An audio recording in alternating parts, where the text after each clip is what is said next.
Apa yang akan kalian lakukan jika orang yang paling kalian sayangi justru menjadi orang yang paling menghancurkan hidup kalian? Aku tidak pernah menyangka, perempuan yang selama ini kupanggil adik, yang kubiayai sekolahnya, yang kuberi tempat tinggal, bahkan kuanggap seperti anak sendiri, ternyata diam-diam sedang merebut suamiku sedikit demi sedikit. Yang lebih menyakitkan, semua itu terjadi tepat di depan mataku, sementara aku sama sekali tidak menyadarinya. Bagaimana akhir kisah ini? Apakah pengkhianatan mereka akan berhasil? Ataukah Tuhan menunjukkan keadilan dengan cara yang tidak pernah mereka bayangkan? Simak kisah lengkapnya sampai selesai, karena setiap menitnya akan membuat kalian semakin penasaran. Assalamualaikum warahmatullahi wabarakatuh. Halo sahabat setia cerita kehidupan. Semoga kalian semua selalu diberikan kesehatan, rezeki yang halal, umur yang penuh berkah, dan dijauhkan dari orang-orang yang menyimpan niat buruk di balik wajah yang tampak baik. Sebelum kita mulai, jangan lupa tekan tombol like, subscribe, nyalakan lonceng notifikasi, dan bagikan video ini kepada keluarga maupun teman-teman agar semakin banyak orang yang bisa mengambil pelajaran dari kisah yang akan kita dengarkan hari ini. Mari kita mulai. Namaku Alia. Jika orang melihat hidupku beberapa tahun yang lalu, mungkin mereka akan mengira aku adalah perempuan paling beruntung di dunia. Aku memiliki rumah sederhana yang dibeli dari hasil kerja keras bersama suamiku, pekerjaan yang cukup untuk memenuhi kebutuhan sehari-hari, dan keluarga yang tampak harmonis. Namun, tidak ada seorang pun yang tahu bahwa di balik senyumku, ada begitu banyak pengorbanan yang telah kulakukan demi orang-orang yang kucintai. Aku selalu percaya bahwa keluarga adalah tempat paling aman untuk saling menjaga. Bagiku, darah lebih kental daripada apapun. Selama seseorang masih keluargaku, aku rela melakukan apa saja agar mereka bisa hidup lebih baik. Aku tidak pernah menghitung berapa banyak uang yang sudah kukeluarkan, berapa banyak impian yang kutunda, atau berapa banyak malam yang kulewati dengan menangis karena kelelahan. Yang ada di pikiranku hanya satu, yaitu melihat adikku memiliki masa depan yang jauh lebih baik daripada yang pernah kumiliki.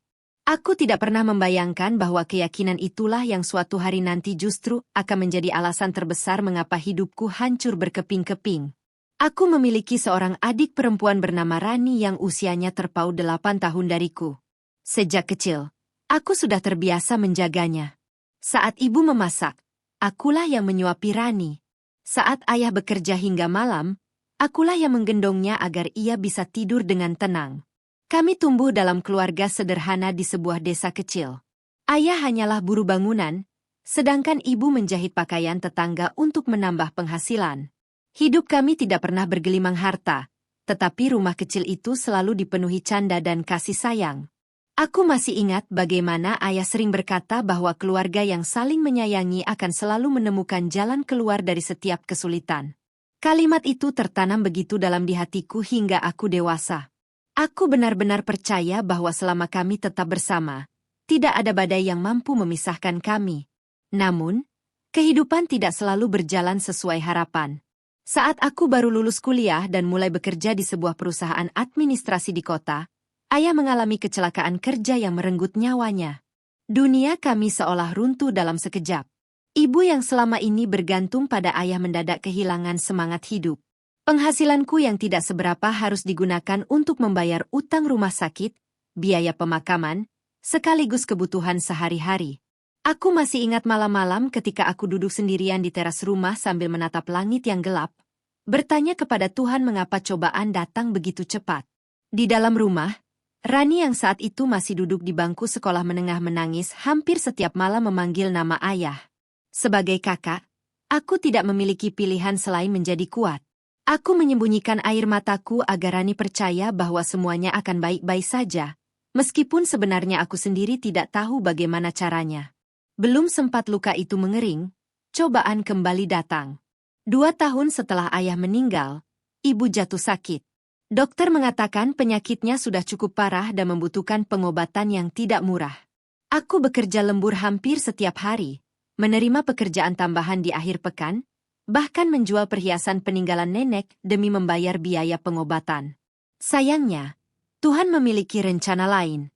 Suatu pagi yang sangat sunyi, Ibu mengembuskan napas terakhirnya sambil menggenggam tanganku dan tangan Rani. Dengan suara yang sangat lemah, ibu memintaku menjaga adikku apapun yang terjadi. Beliau berkata bahwa Rani masih terlalu muda untuk menghadapi kerasnya kehidupan seorang diri. Aku mengangguk sambil menangis terseduh-seduh.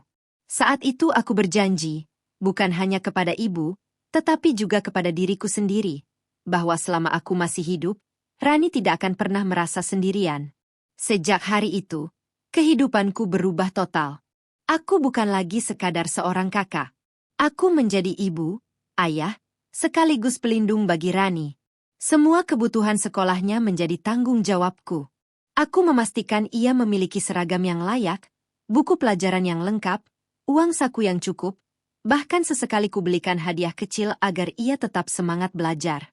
Aku ingin ia tumbuh tanpa merasa kehilangan kasih sayang orang tua. Banyak teman yang menyarankanku agar menyerahkan Rani kepada paman atau bibi karena mereka juga keluarga kami. Namun aku menolak. Aku tahu bagaimana rasanya hidup berpindah-pindah rumah dan bergantung pada belas kasihan orang lain. Aku tidak ingin adikku mengalami hal itu. Aku ingin ia tinggal bersamaku, dimanapun aku berada. Meski rumah kontrakanku kecil dan sempit. Setidaknya di sanalah kami bisa saling menguatkan tanpa merasa menjadi beban bagi siapapun. Beberapa tahun kemudian aku menikah dengan seorang pria bernama Ardi. Ia dikenal sebagai sosok yang lembut, rajin bekerja, dan sangat menghormatiku. Sebelum kami menikah, aku sudah menjelaskan bahwa aku memiliki seorang adik yang menjadi tanggung jawabku. Kukatakan dengan jujur bahwa Rani kemungkinan akan tinggal bersama kami hingga ia menyelesaikan pendidikannya. Ardi tersenyum dan berkata bahwa ia tidak keberatan. Bahkan ia mengatakan bahwa Rani sudah seperti adiknya sendiri. Mendengar jawaban itu, aku merasa menjadi perempuan paling beruntung. Aku yakin Tuhan telah mengirimkan laki-laki yang tepat untuk mendampingiku. Pernikahan kami berlangsung sederhana, tanpa kemewahan. Namun kebahagiaan yang kurasakan saat itu terasa lebih berharga daripada pesta sebesar apapun. Aku membayangkan kehidupan baru yang penuh kehangatan, di mana kami bertiga saling mendukung dan membangun masa depan bersama. Setelah menikah, kami membeli sebuah rumah mungil melalui cicilan yang harus kami bayar selama belasan tahun. Rumah itu tidak besar, tetapi cukup nyaman. Ada 3 kamar tidur, ruang tamu sederhana, dapur kecil, dan halaman depan yang kutanami bunga-bunga kesukaan ibu semasa hidupnya. Tak lama kemudian, Rani resmi tinggal bersama kami karena ia diterima di salah satu universitas negeri di kota tempat kami menetap. Hari pertama ia datang membawa koper tua peninggalan ayah. Aku memeluknya erat sambil berkata bahwa rumah itu juga rumahnya. Ia menangis dan mengucapkan terima kasih berkali-kali. Ia mengatakan bahwa tanpa bantuanku, mungkin ia sudah berhenti sekolah sejak lama. Mendengar ucapan itu, hatiku terasa hangat. Semua rasa lelah yang selama bertahun-tahun kupendam seolah terbayar hanya karena melihat adikku memiliki kesempatan untuk mengejar cita-citanya. Biaya kuliah ternyata jauh lebih besar daripada yang kubayangkan. Gaji kami berdua seringkali habis sebelum akhir bulan. Aku dan Ardi harus mengurangi banyak kebutuhan. Kami menunda membeli kendaraan baru, menunda renovasi rumah, bahkan menunda rencana memiliki anak, karena kami ingin memastikan Rani bisa menyelesaikan kuliahnya tanpa hambatan. Aku mulai mengambil pekerjaan sampingan sebagai penerjemah lepas pada malam hari. Seringkali aku baru tidur menjelang subuh lalu kembali bekerja sejak pagi. Tubuhku lelah, mataku sering memerah, tetapi setiap kali melihat Rani berangkat kuliah dengan wajah penuh semangat, aku merasa semua perjuangan itu tidak sia-sia. Aku selalu berkata kepada diriku sendiri bahwa pendidikan adalah warisan terbaik yang bisa kuberikan kepada adikku. Rani pun tampak sangat menghargai semua pengorbanan itu. Hampir setiap pagi ia membantu membersihkan rumah sebelum berangkat kuliah. Ia memasakkan sarapan jika aku harus berangkat lebih awal. Sesekali ia memijat pundakku saat melihatku kelelahan setelah bekerja seharian. Ia sering memelukku sambil berkata bahwa suatu hari nanti, setelah lulus dan mendapatkan pekerjaan yang baik, ia akan membalas semua kebaikanku berkali-kali lipat. Bahkan di depan Ardi, ia sering mengatakan bahwa aku bukan hanya kakaknya, melainkan malaikat yang dikirim Tuhan untuk menyelamatkan hidupnya. Setiap mendengar kalimat itu, aku hanya tersenyum. Aku tidak pernah berharap balasan apapun. Bagiku, melihat Rani bahagia sudah lebih dari cukup. Aku benar-benar percaya bahwa cinta dalam keluarga tidak seharusnya dihitung dengan materi. Hari demi hari berlalu dengan damai. Rumah kami selalu dipenuhi tawa, makan malam bersama, dan obrolan hangat tentang kuliah, pekerjaan, serta rencana masa depan. Aku merasa semua luka masa lalu akhirnya mulai sembuh. Namun, tanpa kusadari, kebahagiaan itu perlahan menyimpan bayangan gelap yang tidak terlihat oleh mataku. Ada beberapa kejadian kecil yang kuanggap sepele. Ardi dan Rani terlihat semakin akrab karena sering berada di rumah saat aku lembur. Mereka sering bercanda ketika aku pulang malam. Kadang Rani sudah lebih dulu menyiapkan kopi kesukaan Ardi atau membelikan makanan favoritnya saat pulang kuliah. Aku sama sekali tidak merasa curiga. Dalam pikiranku, kedekatan itu adalah hal yang wajar karena aku sendiri yang menginginkan mereka menjadi seperti kakak dan adik. Aku tidak pernah menyangka bahwa justru dari kebiasaan-kebiasaan kecil yang tampak biasa itulah, sebuah pengkhianatan besar perlahan mulai tumbuh tanpa seorang pun berani mengingatkanku. Dan saat aku akhirnya menyadarinya nanti, semuanya sudah terlambat. Pagi-pagi di rumah kami selalu dimulai dengan kesibukan yang sama. Aku bangun sebelum azan subuh untuk menyiapkan sarapan, menyetrika pakaian kerja, dan memastikan semua kebutuhan hari itu sudah siap. Namun sejak Rani tinggal bersama kami, banyak pekerjaan rumah yang mulai ia ambil alih. Awalnya aku merasa sangat bersyukur. Rani sering mengatakan bahwa ia tidak ingin menjadi beban dan ingin meringankan pekerjaanku. Ia menyapu rumah, mencuci piring, bahkan memasakkan makan malam ketika aku harus pulang larut karena lembur. Ardi pun beberapa kali memujinya di hadapanku. Ia berkata bahwa aku berhasil mendidik adik yang rajin dan tahu berterima kasih. Mendengar pujian itu, hatiku dipenuhi rasa bangga. Aku merasa semua pengorbanan yang kulakukan selama bertahun-tahun mulai membuahkan hasil. Aku sama sekali tidak menyadari bahwa di balik semua perhatian yang tampak tulus itu, perlahan sedang tumbuh sesuatu yang jauh lebih berbahaya daripada sekadar rasa terima kasih. Kesibukanku di kantor semakin hari semakin padat. Perusahaanku sedang mengejar target besar sehingga hampir setiap minggu kami harus lembur hingga malam. Aku sering pulang saat langit sudah gelap dan jalanan mulai lengang. Ketika tiba di rumah, aroma masakan hangat selalu menyambutku. Di meja makan, Rani dan Ardi sering sudah lebih dulu duduk sambil mengobrol santai. Mereka akan berhenti berbicara ketika aku masuk, lalu menyambutku dengan senyum seolah tidak ada sesuatu yang aneh. Aku menganggap mereka hanya menghabiskan waktu karena sama-sama menungguku pulang. Bahkan aku merasa lega karena Ardi tidak kesepian saat aku sibuk bekerja. Dalam hatiku, aku bersyukur memiliki suami yang mau menerima adikku sebagai bagian dari keluarga. Aku tidak pernah berpikir sedikit pun bahwa kebersamaan yang terlalu sering itu perlahan menciptakan kedekatan yang seharusnya tidak pernah terjadi. Suatu sore, aku pulang lebih cepat dari biasanya karena rapat mendadak dibatalkan. Saat membuka pintu rumah, aku mendengar suara tawa dari dapur. Aku tersenyum karena rumah terasa hidup. Dari balik pintu, kulihat Rani sedang mengajari Ardi membuat kue bolu.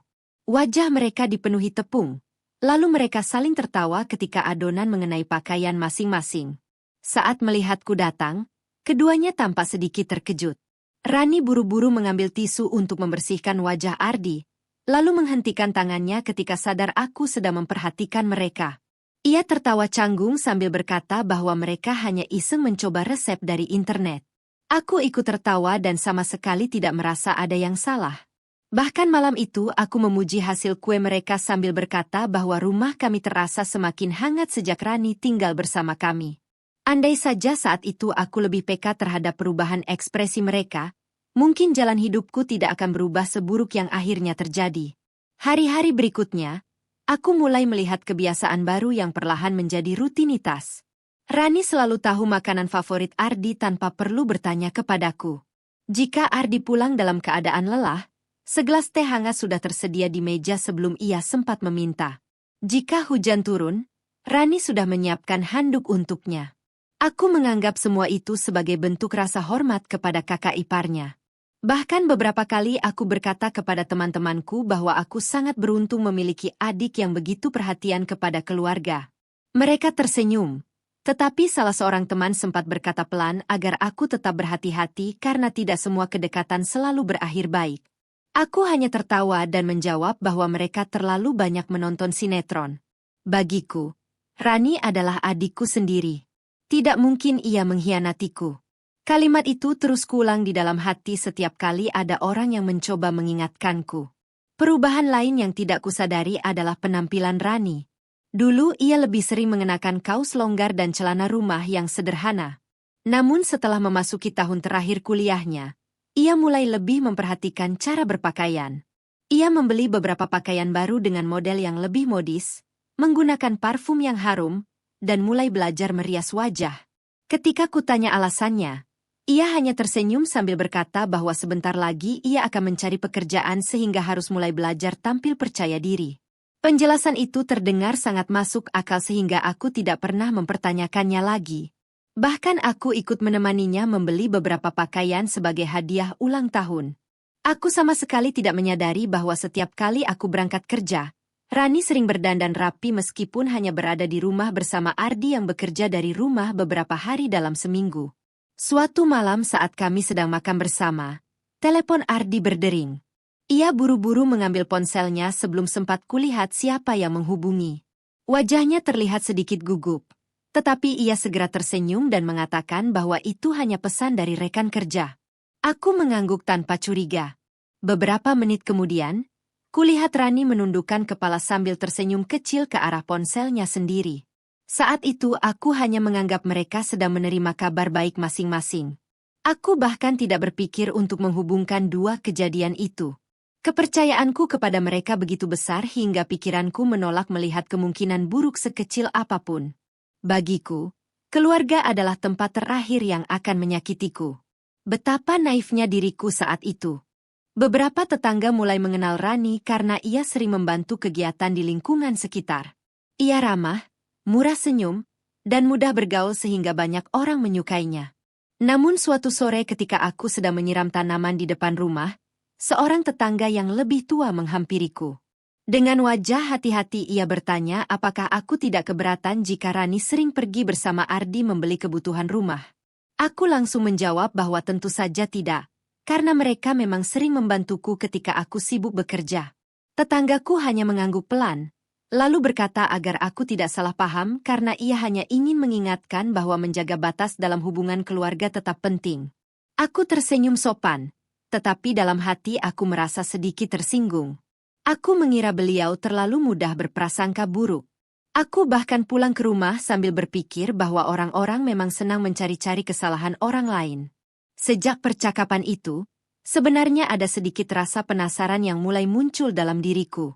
Aku mulai memperhatikan kebiasaan mereka tanpa ingin terlihat mencurigai. Namun setiap kali kulihat, semuanya tampak biasa saja.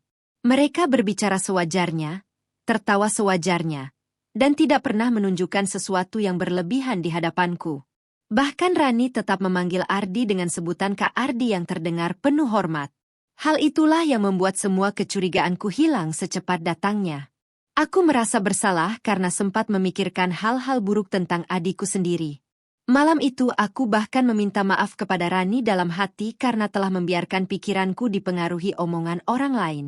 Aku tidak tahu bahwa orang yang sedang menyembunyikan rahasia paling besar justru seringkali terlihat paling tenang. Beberapa minggu kemudian, perusahaan tempatku bekerja mendapatkan proyek baru yang membuatku harus sering melakukan perjalanan dinas ke luar kota. Keberangkatan pertama berlangsung selama 3 hari. Sebelum berangkat, aku berpesan kepada Rani agar menjaga rumah dan mengingatkannya untuk belajar dengan sungguh-sungguh karena skripsinya hampir selesai. Kepada Ardi, aku meminta agar membantu menjaga adikku selama aku tidak ada. Mereka mengangguk bersamaan sambil meyakinkanku agar tidak khawatir. Selama di luar kota, aku beberapa kali melakukan panggilan video. Yang membuatku senang, setiap kali menelepon, mereka selalu tampak sedang makan bersama atau menonton televisi di ruang keluarga. Aku tersenyum melihat keakraban itu. Dalam hati aku berkata bahwa ternyata keluargaku benar-benar saling menyayangi. Aku sama sekali tidak menyadari bahwa layar kecil di ponsel hanya memperlihatkan apa yang memang ingin mereka tunjukkan kepadaku. Sekembalinya dari perjalanan dinas itu, Aku merasa ada sesuatu yang sulit dijelaskan.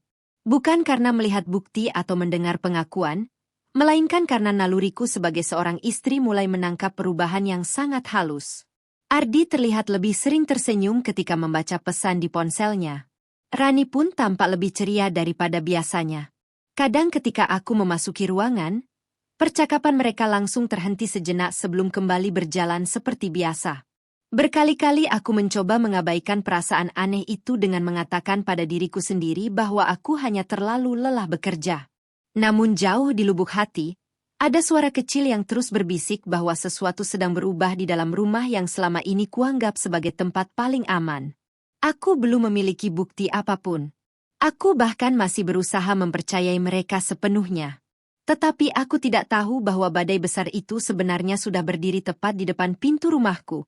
Hanya menunggu waktu untuk menghancurkan semua kebahagiaan yang selama ini kubangun dengan pengorbanan dan cinta. Sejak pulang dari perjalanan dinas terakhirku, ada perasaan yang tidak bisa lagi kuabaikan. Perasaan itu bukan sekadar cemburu atau prasangka buruk, melainkan firasat yang muncul setiap kali aku melihat Ardi dan Rani berada dalam satu ruangan. Aku terus berusaha meyakinkan diriku bahwa semuanya baik-baik saja. Berkali-kali aku mengingat kembali semua pengorbanan yang telah kulakukan demi adikku. Rasanya mustahil Rani sanggup melukai hati kakaknya sendiri. Begitu pula Ardi. Selama bertahun-tahun menjadi suamiku, ia dikenal sebagai laki-laki yang penyabar dan penyayang. Ia tidak pernah sekalipun mengangkat suara kepadaku. Bagaimana mungkin dua orang yang paling kupercaya justru sedang menyimpan sesuatu di belakangku? Meski demikian, naluri seorang perempuan tidak pernah benar-benar berbohong. Semakin aku mencoba mengabaikannya, semakin kuat perasaan itu menghantuiku, bahkan hingga membuatku sulit tidur hampir setiap malam. Suatu pagi, ketika Ardi sedang mandi, ponselnya yang terletak di atas meja ruang keluarga tiba-tiba berbunyi berkali-kali. Awalnya aku sama sekali tidak berniat melihatnya. Selama menikah, kami saling menghormati privasi masing-masing. Namun suara notifikasi itu terus berbunyi tanpa henti, seolah memaksaku untuk menoleh.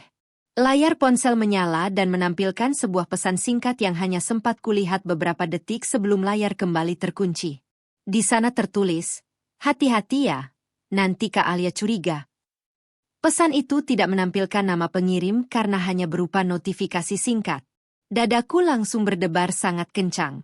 Aku mencoba menenangkan diri sambil berkata mungkin pesan itu berasal dari teman kerja Ardi yang sedang membahas sesuatu. Namun semakin kupikirkan, semakin tidak masuk akal. Mengapa harus menyebut namaku? Mengapa harus mengatakan agar aku tidak curiga? Untuk pertama kalinya sejak menikah, aku merasakan ketakutan yang belum pernah kurasakan sebelumnya. Sepanjang hari di kantor, pikiranku sama sekali tidak fokus pada pekerjaan. Berkali-kali aku membaca laporan yang sama tanpa memahami isinya. Bayangan pesan singkat itu terus berputar di kepalaku. Aku ingin langsung bertanya kepada Ardi malam itu juga, tetapi aku takut jika semua itu hanya kesalahpahaman. Aku tidak ingin merusak hubungan keluarga hanya karena satu kalimat yang belum tentu memiliki arti seperti yang kubayangkan. Di sisi lain, aku juga tidak mampu menghilangkan rasa penasaran yang mulai berubah menjadi kecemasan. Pulang kerja, aku memperhatikan setiap gerakan mereka. Rani tetap menyambutku dengan senyum hangat sambil menawarkan teh hangat. Ardi pun bersikap seperti biasanya, menanyakan bagaimana pekerjaanku hari itu. Semuanya tampak normal. Terlalu normal. Justru itulah yang membuat hatiku semakin gelisah. Aku mulai merasa seolah-olah hanya aku seorang yang tidak mengetahui sesuatu yang sedang terjadi di rumahku sendiri. Beberapa hari kemudian, kesempatan yang tidak pernah kuduga akhirnya datang. Aku sedang membersihkan ruang tamu ketika Rani menerima telepon dari seseorang. Melihatku sedang menyapu, ia buru-buru berjalan ke halaman belakang sambil berbicara dengan suara pelan. Entah mengapa, langkah kakiku ikut bergerak mendekat tanpa sengaja. Aku tidak berniat menguping, tetapi beberapa kalimat yang keluar dari mulutnya membuatku membeku di tempat. Dengan suara lirih, Rani berkata bahwa semuanya harus lebih berhati-hati karena akhir-akhir ini aku mulai sering berada di rumah. Ia juga mengatakan bahwa ia tidak ingin aku mengetahui apapun sebelum semuanya benar-benar siap. Jantungku berdetak semakin cepat. Aku tidak bisa mendengar seluruh percakapannya karena ia segera menjauh.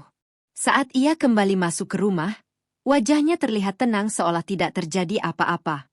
Aku hanya berpura-pura sibuk menyapu, sementara di dalam dada, rasa takut mulai berubah menjadi keyakinan bahwa memang ada sesuatu yang sedang mereka sembunyikan.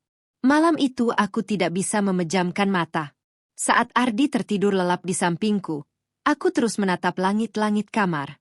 Ingatanku melayang pada semua pengorbanan yang pernah kulakukan untuk Rani. Aku membayar uang sekolahnya, membelikannya laptop untuk kuliah, menemaninya saat sakit, bahkan menunda memiliki anak demi memastikan pendidikannya selesai. Air mataku perlahan mengalir tanpa suara. Aku terus berdoa dalam hati agar semua kecurigaanku salah. Aku rela dianggap terlalu berlebihan asalkan keluargaku tetap utuh. Namun semakin aku berdoa, semakin kuat pula perasaan bahwa Tuhan sedang mempersiapkanku untuk menghadapi kenyataan yang sangat pahit. Aku akhirnya memutuskan bahwa jika memang ada sesuatu yang disembunyikan, aku harus mencari tahu sendiri tanpa menuduh siapapun lebih dulu. Kesempatan itu datang beberapa hari kemudian. Perusahaanku kembali menjadwalkan perjalanan dinas selama 2 hari. Kali ini aku sengaja tidak langsung berangkat ke hotel setelah menyelesaikan pekerjaanku. Aku justru pulang lebih cepat tanpa memberitahu siapapun. Aku ingin memberikan kejutan kepada mereka. Dalam perjalanan pulang, aku sempat membeli makanan kesukaan Ardi dan Rani. Di sepanjang jalan, aku masih berharap semua kecurigaanku hanya hasil dari pikiranku sendiri. Aku bahkan membayangkan wajah mereka yang akan terkejut melihatku pulang lebih awal. Namun ketika mobilku berhenti tidak jauh dari rumah, harapan itu perlahan mulai runtuh. Dari kejauhan kulihat mobil Ardi terparkir di halaman, padahal ia mengatakan kepadaku bahwa hari itu harus lembur di kantor. Dadaku mulai terasa sesak. Aku menarik napas panjang sambil terus berusaha berpikir positif. Mungkin ia pulang lebih cepat. Mungkin lemburnya dibatalkan. Aku terus mencari alasan agar tidak langsung berprasangka buruk. Aku melangkah perlahan menuju rumah. Pintu depan ternyata tidak terkunci rapat. Dari dalam terdengar suara tawa yang sangat pelan. Aku membuka pintu tanpa mengeluarkan suara sedikit pun. Ruang tamu tampak kosong, tetapi televisi masih menyala. Dari arah dapur terdengar percakapan yang tidak begitu jelas. Aku berjalan semakin pelan hingga akhirnya bisa melihat mereka dari balik dinding. Saat itulah dunia seolah berhenti berputar. Kulihat Rani sedang berdiri sangat dekat dengan Ardi. Mereka tidak sedang memasak atau membersihkan rumah seperti biasanya. Ardi sedang merapikan rambut Rani sambil tersenyum lembut. Beberapa detik kemudian, Rani memegang tangan Ardi dan tidak segera melepaskannya. Cara mereka saling memandang bukanlah tatapan seorang kakak ipar dan adik. Tatapan itu penuh rasa yang selama ini tidak pernah ingin ku percaya. Kantong makanan yang kubawa jatuh begitu saja ke lantai. Suaranya membuat mereka berdua menoleh bersamaan. Wajah mereka langsung pucat. Tidak ada satu kata pun yang keluar dari mulutku. Aku hanya berdiri mematung dengan air mata yang mulai mengalir tanpa bisa kutahan. Rani adalah orang pertama yang mencoba mendekat. Dengan wajah panik ia mengatakan bahwa semuanya tidak seperti yang kulihat. Kalimat itu terdengar begitu menyakitkan karena hampir semua orang yang ketahuan berbuat salah selalu mengucapkan hal yang sama. Ardi juga buru-buru menjelaskan bahwa mereka hanya sedang bercanda. Aku menatap mereka bergantian. Untuk pertama kalinya dalam hidupku, aku melihat rasa bersalah yang sangat jelas di mata keduanya. Aku tidak lagi membutuhkan penjelasan panjang. Cara mereka saling menjauh saat melihatku sudah menjadi jawaban atas semua kecurigaanku selama ini. Tanganku gemetar hebat. Aku ingin marah, ingin berteriak, tetapi suaraku seperti hilang. Yang keluar hanyalah isak tangis yang semakin lama semakin keras. Rasanya seluruh pengorbananku selama bertahun-tahun dihancurkan hanya dalam hitungan detik. Aku berlari masuk ke kamar sambil mengunci pintu dari dalam. Di sana aku menangis sejadi-jadinya.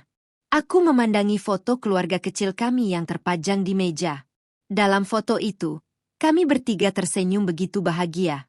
Aku memegang bingkai foto itu sambil terus bertanya kepada diriku sendiri di mana letak kesalahanku. Apakah aku terlalu sibuk bekerja? Apakah aku terlalu percaya kepada adikku? Apakah aku terlalu baik hingga mereka merasa bebas mengkhianatiku? Tidak ada satupun pertanyaan itu yang mampu kujawab. Yang ada hanya rasa sakit yang begitu dalam hingga dadaku terasa sesak setiap kali menarik napas. Di luar kamar, Ardi terus mengetuk pintu sambil memanggil namaku. Rani juga menangis memohon agar aku mau mendengarkan penjelasan mereka. Namun saat itu, telingaku sudah tidak sanggup lagi menerima alasan apapun. Malam itu menjadi malam paling panjang dalam hidupku. Setelah tangisku mulai reda, aku duduk sendirian di tepi tempat tidur dengan mata yang sembab. Aku menyadari bahwa apa yang kulihat mungkin hanyalah awal dari sebuah kenyataan yang jauh lebih besar. Jika mereka sudah berani sedekat itu saat aku tiba-tiba pulang, lalu apa saja yang telah mereka lakukan selama aku sibuk bekerja dan sering meninggalkan rumah? Pikiran itu membuat tubuhku menggigil. Aku tahu, mulai malam itu hidupku tidak akan pernah sama lagi. Kepercayaanku telah retak. Hatiku telah terluka. Namun jauh di dalam diriku, muncul tekad untuk tidak lagi menutup mata. Aku akan mencari seluruh kebenaran, seberapapun menyakitkannya. Aku ingin mengetahui sejak kapan semua ini dimulai, seberapa jauh mereka telah mengkhianatiku, dan apakah masih ada sisa kejujuran di antara dua orang yang selama ini paling kucintai. Tanpa kusadari, keputusan itulah yang akan membawaku pada kenyataan paling kejam yang bahkan tidak pernah sanggup kubayangkan sebelumnya. Malam setelah aku memergoki Ardi dan Rani di dapur menjadi malam yang paling sunyi sekaligus paling menyakitkan dalam hidupku. Aku duduk di tepi tempat tidur dengan mata yang bengkak karena terlalu lama menangis. Berkali-kali Ardi mengetuk pintu kamar sambil memanggil namaku dengan suara yang terdengar penuh penyesalan. Rani juga menangis di luar kamar, memohon agar aku mau membuka pintu dan mendengarkan penjelasan mereka. Namun saat itu, aku tidak lagi memiliki kekuatan untuk berbicara kepada siapapun. Hatiku terasa seperti diremas-remas tanpa henti. Orang yang selama ini kupanggil suami dan orang yang selama ini kupanggil adik telah menghancurkan kepercayaanku dalam satu waktu. Yang membuatku semakin sakit bukan hanya karena mereka saling mendekat, tetapi karena semua itu terjadi di rumah yang kubangun dengan hasil kerja kerasku sendiri. Rumah yang selama ini kuanggap sebagai tempat paling aman ternyata justru menjadi tempat lahirnya pengkhianatan terbesar dalam hidupku.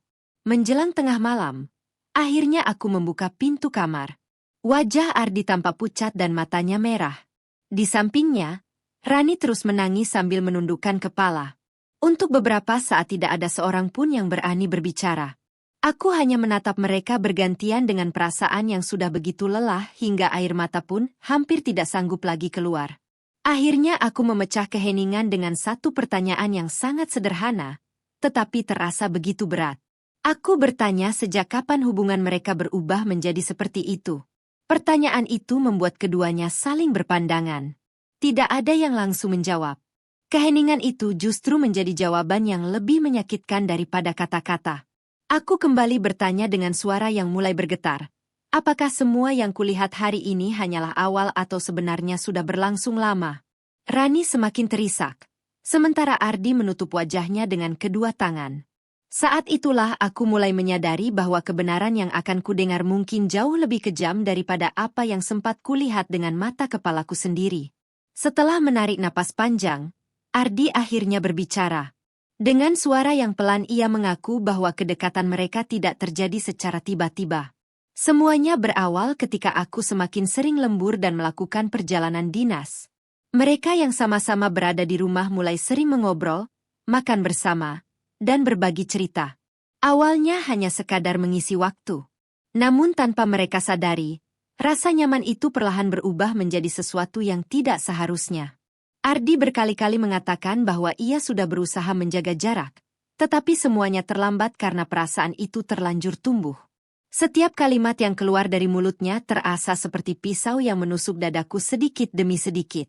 Aku tidak pernah menyangka laki-laki yang dulu berjanji akan menjagaku seumur hidup kini justru duduk di depanku sambil mengakui bahwa ia memiliki perasaan kepada perempuan lain, dan perempuan itu adalah adikku sendiri. Aku kemudian mengalihkan pandanganku kepada Rani. Dengan suara yang dipenuhi tangis, aku bertanya apakah semua pengorbananku selama ini sama sekali tidak berarti di matanya. Aku mengingatkan bagaimana aku bekerja siang dan malam demi membayar uang kuliahnya. Bagaimana aku menunda memiliki anak agar biaya pendidikannya tidak terganggu. Bagaimana aku memenuhi semua kebutuhannya tanpa pernah sekalipun mengeluh. Aku bahkan mengingat kembali pesan terakhir ibu yang memintaku menjaga Rani apapun yang terjadi. Mendengar semua itu, Rani menangis semakin keras. Ia bersimpuh di hadapanku sambil memegang kakiku. Dengan suara yang terbata-bata ia meminta maaf berkali-kali. Ia mengaku bahwa pada awalnya ia benar-benar menganggap Ardi hanya sebagai kakak iparnya. Namun semakin sering mereka bersama, ia mulai merasa nyaman. Perasaan itu terus tumbuh hingga akhirnya ia tidak mampu lagi mengendalikannya. Ia mengatakan bahwa berkali-kali ia mencoba menjauh, tetapi selalu gagal. Mendengar pengakuan itu, aku langsung menarik kakiku. Bagiku, tidak ada alasan apapun yang mampu membenarkan pengkhianatan terhadap keluarga sendiri. Suasana rumah malam itu berubah menjadi ruang pengadilan yang dipenuhi air mata. Aku berdiri sambil menunjuk ke arah ruang tamu tempat kami selama ini makan bersama, tertawa bersama, dan merayakan ulang tahun Rani beberapa bulan sebelumnya. Dengan suara yang mulai meninggi, aku bertanya apakah mereka masih ingat semua kebahagiaan itu. Aku bertanya apakah mereka pernah merasa bersalah setiap kali melihatku pulang dalam keadaan kelelahan setelah bekerja demi memenuhi kebutuhan rumah ini. Aku juga bertanya apakah mereka masih memiliki hati ketika diam-diam membangun hubungan di belakangku sementara aku terus mempercayai mereka tanpa sedikit pun rasa curiga. Tidak ada jawaban yang mampu mereka berikan selain tangisan. Namun bagiku, tangisan mereka sudah tidak lagi memiliki arti. Tangisan itu datang setelah semuanya terbongkar, bukan ketika mereka mulai melangkah ke jalan yang salah. Pertengkaran kami berlangsung hingga menjelang subuh. Untuk pertama kalinya selama menikah, aku mengangkat suara kepada Ardi. Aku mengatakan bahwa kesalahan terbesar dalam hidupku bukanlah terlalu baik kepada orang lain, melainkan terlalu percaya kepada orang yang ternyata tidak mampu menjaga kepercayaan itu. Aku juga berkata bahwa jika memang ia sudah tidak mencintaiku, seharusnya ia berbicara terus terang sebagai laki-laki, bukan diam-diam menjalin hubungan dengan adikku sendiri. Ardi hanya menundukkan kepala sambil menangis. Ia mengaku menyesal, tetapi di saat yang sama ia juga mengatakan sesuatu yang membuat hatiku benar-benar hancur. Dengan suara lirih, ia mengaku tidak bisa lagi membohongi perasaannya terhadap Rani. Kalimat itu membuat dunia seolah runtuh di hadapanku. Semua harapan bahwa rumah tanggaku masih bisa diselamatkan langsung lenyap dalam sekejap. Aku menatap Rani dengan mata yang dipenuhi kekecewaan. Aku bertanya apakah ia juga memiliki perasaan yang sama. Rani tidak langsung menjawab. Ia menangis cukup lama sebelum akhirnya menganggukkan kepala dengan sangat pelan. Aku merasa kakiku hampir tidak mampu menopang tubuhku sendiri. Rasanya seperti seluruh pengorbanan selama bertahun-tahun berubah menjadi debu yang diterbangkan angin. Aku teringat bagaimana dulu aku rela tidak membeli pakaian baru agar Rani bisa membayar uang semester. Aku rela makan seadanya agar ia tidak kekurangan uang saku. Aku bahkan rela mengubur keinginanku menjadi seorang ibu demi memastikan masa depannya tetap terjamin. Dan kini, balasan yang kuterima adalah pengakuan bahwa perempuan yang kuanggap seperti anak sendiri ternyata mencintai laki-laki yang selama ini menjadi suamiku.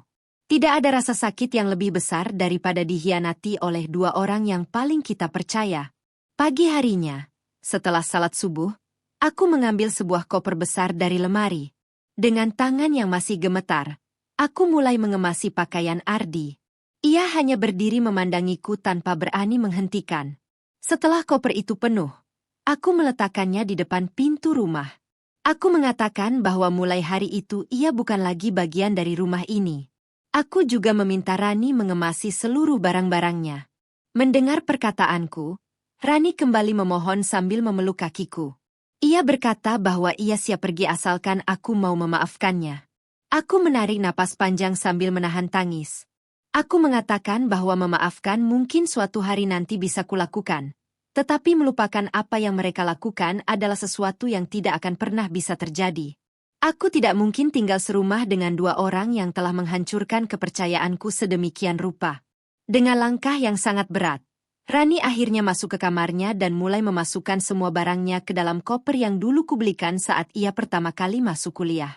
Beberapa jam kemudian, Ardi dan Rani berdiri di depan rumah dengan koper masing-masing. Sebelum pergi, Ardi menoleh kepadaku untuk terakhir kalinya. Ia mengatakan bahwa ia benar-benar menyesal telah menyakitiku. Aku hanya memandangnya tanpa mengucapkan sepatah kata pun. Semua kata-kata yang ingin kusampaikan terasa tidak lagi berguna. Sementara itu, Rani menangis tanpa henti. Ia terus mengucapkan maaf sambil mengatakan bahwa ia akan menyesali perbuatannya seumur hidup. Aku hanya menjawab dengan suara yang sangat pelan bahwa penyesalan selalu datang setelah seseorang menghancurkan kepercayaan yang diberikan kepadanya. Pintu rumah perlahan kututup setelah mereka pergi. Saat suara pintu itu terdengar, aku merasa seolah satu babak dalam hidupku benar-benar telah berakhir. Aku terduduk di lantai ruang tamu sambil menangis sejadi-jadinya. Rumah yang dulu dipenuhi tawa kini hanya menyisakan kesunyian yang begitu menyesakkan. Hari-hari berikutnya menjadi ujian yang sangat berat. Aku harus belajar menjalani hidup sendirian di rumah, yang setiap sudutnya menyimpan kenangan tentang mereka. Meja makan tempat kami bercanda kini hanya diisi satu piring.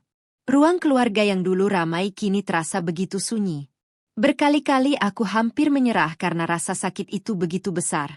Namun setiap kali melihat bayangan wajah ibu dan ayah dalam bingkai foto di ruang tamu, aku mengingat pesan mereka untuk tetap menjadi perempuan yang kuat. Aku mulai menyadari bahwa hidupku tidak boleh berhenti hanya karena dikhianati. Aku memang kehilangan suami dan adik dalam waktu yang bersamaan, tetapi aku tidak boleh kehilangan diriku sendiri.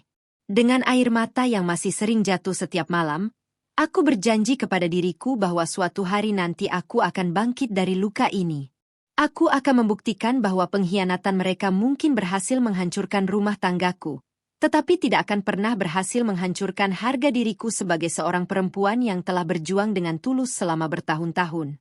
Aku belum tahu bagaimana masa depanku nanti, tetapi untuk pertama kalinya sejak semuanya terjadi, aku mulai percaya bahwa Tuhan tidak mungkin membiarkan air mata orang yang terzalimi mengalir sia-sia.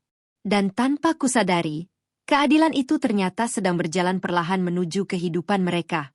6 bulan telah berlalu sejak hari ketika Ardi dan Rani meninggalkan rumahku.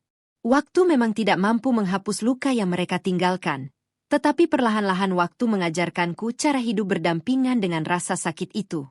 Pada awalnya, setiap sudut rumah selalu mengingatkanku kepada mereka. Cangkir kopi favorit Ardi masih tersimpan di rak dapur. Tanaman bunga yang dulu dirawat bersama Rani mulai layu karena aku kehilangan semangat untuk mengurusnya. Bahkan suara hujan di malam hari sering membuatku menangis karena mengingat begitu banyak kenangan yang pernah kami lalui bersama. Namun aku sadar, jika aku terus hidup dalam masa lalu, maka orang yang paling dirugikan adalah diriku sendiri. Aku mulai bangkit sedikit demi sedikit. Setiap pagi aku memaksa diriku tersenyum di depan cermin sebelum berangkat bekerja. Aku membersihkan rumah, mengecat ulang beberapa ruangan, mengganti tata letak perabotan, dan menyumbangkan barang-barang yang terlalu banyak mengingatkanku kepada kehidupan lama. Aku ingin memulai lembaran baru, meskipun harus kulakukan dengan langkah yang sangat pelan dan hati yang masih penuh luka. Kesibukan di kantor menjadi salah satu penyelamatku. Aku tidak lagi menjadikan pekerjaan hanya sebagai kewajiban, tetapi sebagai jalan untuk membangun kembali kehidupanku. Atasan melihat perubahan dalam diriku. Aku menjadi lebih disiplin, lebih fokus, dan lebih berani mengambil tanggung jawab baru. Berkat kerja keras itu, aku akhirnya dipercaya memimpin sebuah divisi yang sebelumnya tidak pernah kubayangkan bisa kucapai. Gajiku meningkat cukup besar. Untuk pertama kalinya setelah sekian lama, aku mampu melunasi sebagian besar cicilan rumah lebih cepat dari jadwal. Aku juga mulai membuka usaha kecil menjual makanan beku secara daring yang kujalankan sepulang kerja. Awalnya hanya untuk mengisi waktu agar pikiranku tidak terus mengingat masa lalu, tetapi ternyata usaha itu berkembang pesat. Setiap kali menerima keuntungan, aku selalu teringat bagaimana dulu aku bekerja keras demi membiayai kuliah Rani. Bedanya, kali ini semua hasil jerih payah itu benar-benar kembali untuk diriku sendiri. Aku mulai merasakan bahwa Tuhan tidak pernah benar-benar menutup semua pintu kebahagiaan.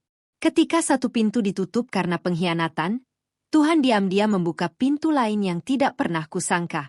Suatu sore, ketika sedang menikmati secangkir teh di teras rumah, telepon genggamku berdering. Nomor yang menghubungiku tidak dikenal. Setelah kuangkat, suara di seberang sana ternyata adalah salah satu teman lama Ardi. Dengan nada ragu-ragu ia bertanya apakah aku sudah mengetahui keadaan mantan suamiku. Aku menjawab belum. Ia kemudian bercerita bahwa setelah pergi dari rumah, Ardi memilih tinggal bersama Rani di sebuah rumah kontrakan kecil. Awalnya mereka tampak bahagia karena merasa akhirnya bisa bersama tanpa harus menyembunyikan hubungan mereka. Namun kebahagiaan itu ternyata tidak berlangsung lama. Perusahaan tempat Ardi bekerja mengalami pengurangan karyawan akibat kondisi keuangan yang memburuk. Dari puluhan pegawai yang diberhentikan, nama Ardi termasuk di dalamnya. Dalam waktu singkat ia kehilangan pekerjaan yang selama ini menjadi sumber penghasilan utama. Mendengar kabar itu, aku hanya terdiam. Bukan karena senang, melainkan karena baru kali itu aku benar-benar menyadari bahwa kehidupan memang bisa berubah begitu cepat. Kesulitan ekonomi mulai menghantam kehidupan Ardi dan Rani. Karena tabungan mereka sangat terbatas, kebutuhan sehari-hari semakin sulit dipenuhi. Ardi berkali-kali melamar pekerjaan, tetapi usianya yang tidak lagi muda membuat banyak perusahaan memilih kandidat lain. Sementara itu, Rani yang baru saja lulus kuliah juga belum mendapatkan pekerjaan tetap. Beberapa kali ia diterima bekerja, tetapi hanya sebagai pegawai kontrak dengan gaji yang sangat kecil. Beban hidup membuat hubungan mereka perlahan berubah. Pertengkaran yang awalnya hanya terjadi sesekali kini menjadi makanan sehari-hari. Hal-hal kecil seperti tagihan listrik, uang belanja, hingga biaya kontrakan sering berakhir dengan saling menyalahkan. Teman Ardi mengatakan bahwa laki-laki yang dulu selalu terlihat tenang kini sering melamun sendirian di warung kopi. Sementara Rani yang dulu ceria mulai jarang keluar rumah karena malu menghadapi cibiran orang-orang yang mengetahui bagaimana hubungan mereka bermula. Aku mendengarkan semua cerita itu tanpa memberikan komentar apapun. Di dalam hati, aku hanya berkata bahwa setiap pilihan selalu memiliki konsekuensinya sendiri. Beberapa minggu kemudian, ketika sedang sibuk bekerja di kantor, resepsionis menghubungiku dan mengatakan ada seorang tamu yang ingin bertemu. Saat turun ke ruang lobi, langkahku langsung terhenti. Di kursi tunggu duduk seorang perempuan yang wajahnya sangat kukenal. Rani. Namun perempuan yang kulihat hari itu jauh berbeda dari adik yang dulu tinggal bersamaku. Wajahnya terlihat pucat, tubuhnya lebih kurus, dan sorot matanya kehilangan semangat. Ketika melihatku, ia langsung berdiri dan air matanya mengalir begitu saja. Untuk beberapa saat kami hanya saling menatap tanpa berbicara. Rasanya begitu aneh melihat seseorang yang dulu setiap hari tinggal serumah denganku kini berdiri sebagai orang asing. Dengan suara yang hampir tidak terdengar, Rani memintaku meluangkan waktu sebentar. Aku mengajaknya duduk di sebuah kafe kecil yang berada di dekat kantor. Di sepanjang perjalanan, tidak satu pun dari kami membuka percakapan. Hanya suara langkah kaki yang terdengar di antara keheningan yang terasa begitu berat. Begitu kami duduk, Rani langsung menangis. Ia mengatakan bahwa selama berbulan-bulan terakhir ia hidup dalam penyesalan. Ia mengaku bahwa apa yang dulu dianggap sebagai cinta ternyata hanyalah perasaan sesaat yang dibangun di atas kesalahan. Setelah harus menghadapi kerasnya kehidupan bersama Ardi, ia mulai menyadari besarnya pengorbanan yang pernah kulakukan untuknya. Ia teringat setiap malam ketika aku pulang dalam keadaan kelelahan, tetapi masih sempat menanyakan apakah ia sudah makan. Ia teringat bagaimana aku rela memakai pakaian lama agar bisa membelikan laptop untuk kuliahnya. Ia juga teringat bagaimana aku selalu mengatakan bahwa keberhasilannya adalah kebahagiaanku. Semua kenangan itu terus menghantuinya setiap hari. Dengan wajah yang dipenuhi air mata, Rani memegang kedua tangannya sendiri sambil berkata bahwa tidak ada satu hari pun ia bisa tidur dengan tenang sejak meninggalkan rumahku. Penyesalan itu terus menggerogoti hidupnya, tetapi semuanya sudah terlambat. Belum sempat aku menjawab, seseorang datang menghampiri meja kami. Ternyata Ardi. Wajahnya juga jauh berbeda dari yang terakhir kulihat. Rambutnya mulai dipenuhi uban, tubuhnya tampak lebih kurus, dan matanya terlihat sangat lelah. Ia berdiri beberapa saat sebelum akhirnya meminta izin untuk duduk. Dengan suara pelan, ia mengatakan bahwa selama ini ia terlalu sibuk mengejar sesuatu yang dikiranya cinta hingga tidak menyadari bahwa ia sedang menghancurkan keluarga yang dibangun dengan penuh perjuangan. Ia mengaku baru memahami arti kesetiaan ketika semuanya telah hilang. Berkali-kali ia meminta maaf sambil mengatakan bahwa setiap hari ia dihantui rasa bersalah. Ia berkata bahwa tidak ada satupun kebahagiaan yang benar-benar mereka rasakan sejak meninggalkanku. Hubungan mereka justru dipenuhi pertengkaran, rasa curiga, dan penyesalan. Mendengar pengakuan itu, Aku hanya menarik napas panjang. Anehnya, kali ini hatiku tidak lagi dipenuhi amarah. Luka itu memang belum sepenuhnya hilang, tetapi rasa benci yang dulu membakar dadaku perlahan telah berubah menjadi pelajaran hidup yang sangat berharga. Aku memandang mereka bergantian sebelum akhirnya berbicara dengan suara tenang. Aku mengatakan bahwa memaafkan bukan berarti melupakan. Aku memilih memaafkan bukan karena mereka pantas mendapatkannya, melainkan karena aku tidak ingin terus membawa beban kebencian di dalam hati. Aku ingin hidupku benar-benar bebas dari masa lalu. Namun aku juga mengatakan dengan tegas bahwa memaafkan bukan berarti memberikan kesempatan untuk kembali. Kepercayaan yang sudah hancur tidak akan pernah bisa kembali utuh seperti semula. Rumah tangga yang mereka hancurkan tidak mungkin dibangun kembali hanya dengan kata maaf. Aku berharap mereka benar-benar belajar dari kesalahan itu dan tidak lagi menyakiti siapapun di masa depan. Setelah mengatakan semua itu, aku berdiri dan berpamitan. Sebelum melangkah pergi, aku melihat Rani kembali menangis sambil menutup wajahnya dengan kedua tangan. Sementara Ardi hanya menundukkan kepala tanpa mampu mengucapkan sepatah kata pun. Sore itu aku pulang ke rumah dengan perasaan yang sangat berbeda. Untuk pertama kalinya setelah sekian lama, langkah kakiku terasa begitu ringan. Aku membuka pintu rumah, lalu berjalan menuju ruang tamu yang kini terasa hangat dan damai. Aku menatap foto ayah dan ibu yang masih tersimpan rapi di lemari kaca. Dengan mata yang berkaca-kaca, aku berbisik bahwa aku sudah menepati janjiku untuk tetap menjadi perempuan yang kuat. Aku memang gagal mempertahankan rumah tangga, tetapi aku tidak gagal mempertahankan harga diriku. Aku memilih bangkit, bekerja keras, dan melanjutkan hidup tanpa harus membalas pengkhianatan dengan kebencian. Saat matahari mulai tenggelam di balik jendela, aku menyadari satu hal yang sangat penting. Tuhan memang tidak selalu menghukum seseorang secepat yang kita inginkan, tetapi Tuhan juga tidak pernah membiarkan setiap air mata orang yang dizalimi jatuh tanpa makna. Keadilan mungkin datang perlahan, tetapi ketika waktunya tiba, tidak ada seorang pun yang mampu menghindarinya. Sejak hari itu, aku menjalani hidup dengan hati yang jauh lebih tenang. Aku terus mengembangkan usahaku hingga memiliki beberapa karyawan yang sebagian besar adalah perempuan yang pernah mengalami kesulitan hidup seperti diriku. Aku ingin membantu mereka bangkit sebagaimana Tuhan telah membantuku bangkit dari keterpurukan. Aku juga mulai aktif mengikuti kegiatan sosial, dan sering memberikan motivasi kepada para perempuan agar tidak kehilangan harga diri hanya karena pernah dikhianati. Setiap kali ada yang bertanya bagaimana aku bisa bertahan menghadapi semua cobaan itu, aku selalu tersenyum dan menjawab bahwa manusia boleh saja mengkhianati.